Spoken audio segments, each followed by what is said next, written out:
Particular का column, particular के बाद डिटेल और आपकी हो जाएगी अमाउंट। आपका पूरा ऑपरेटिंग एक्टिविटी का फॉर्मेट आ जाएगा और आप यहाँ पर इसके अंदर कम से कम 3 लाइन छोड़ देंगे, यहाँ 2 लाइन छोड़ देंगे। इंक्रीजिंग करंट लायबिलिटी और डिक्रीजिंग करंट एसेट्स में कम से कम 3 लाइन छोड़ लेंगे और फिर नीचे लेस वाले में भी 3-3 लाइन छोड़ लेंगे। हम 3 लाइन क्यों छोड़ेंगे? क्योंकि हमने जब ऑपरेटिंग एक्टिविटी करा था, तो आपने देखा था उसमें बहुत सारी चीज़ें आती हैं, तो 3-3 लाइनें काफ़ी रहती हैं आराम से छोड़ने के लिए। तो सबसे पहले आप फॉर्मेट बनाएँ, फॉर्मेट के अंदर इतना-इतना स्पेस छोड़ के रख लें। जब आपका ऑपरेटिंग एक्टिविटी का फॉर्मेट बन जाए, तो उसी के नीचे बिना गैप करे, आप फ़ौरन अपना किस चीज़ का फॉर्मेट बना लें? इन्वेस्टिंग एक्टिविटी का। अब इन्वेस्टिंग एक्टिविटी में हमने करा था सेल ऑफ फिक्स्ड एसेट्स और परचेज़ ऑफ फिक्स्ड एसेट्स।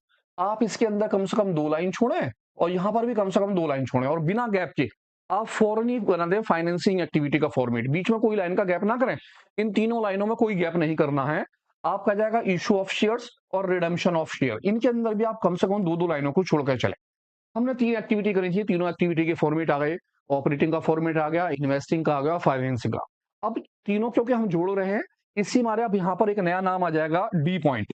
अब डी पॉइंट जो होगा, उसमें ए एक्टिविटी यानी operating activity, be investing activity और सी फाइनेंसिंग एक्टिविटी। इन तीनों एक्टिविटियों के जो आंसर होंगे, वो आंसर हम यहाँ दिखाएंगे बाहर।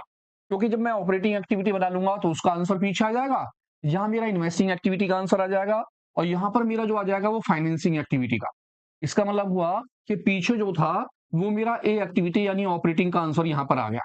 अब मैं आगे करूंगा तो यहाँ मेरा बी एक्टिविटी का आंसर यानी कि इन्वेस्टिंग का आंसर आ जाएगा। यहाँ मेरा सी एक्टिविटी का आंसर यानी फाइनेंसिंग का आ जाएगा। अब तीनों एक्टिविटियों के आंसर ए के, बी के और सी के, इन तीनों को प्लस करने के बाद हम अमाउंट यहाँ रख लेंगे। तीनों का टोटल मारेंगे। कुछ प्लस के भी हो सकते हैं, कुछ माइनस वाले भी हो सकते हैं। तो प्लस माइनस को एडजस्ट करने के बाद जो भी आंसर निकल के आएगा, हम उसे बोलेंगे नेट कैश फ्लो।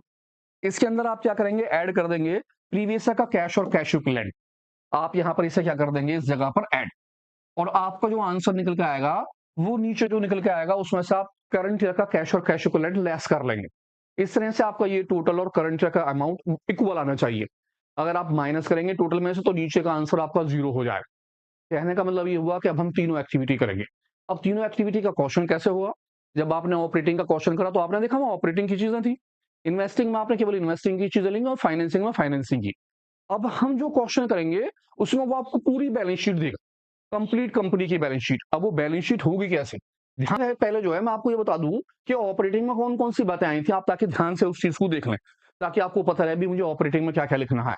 इन्वेस्टिंग में कौन कौन सी बातें आई थी और फाइनेंसिंग में कौन कौन सी बातें आई थी। उन तीनों बातों का रिव्यू एक बार दोबारा ले रहा हूं।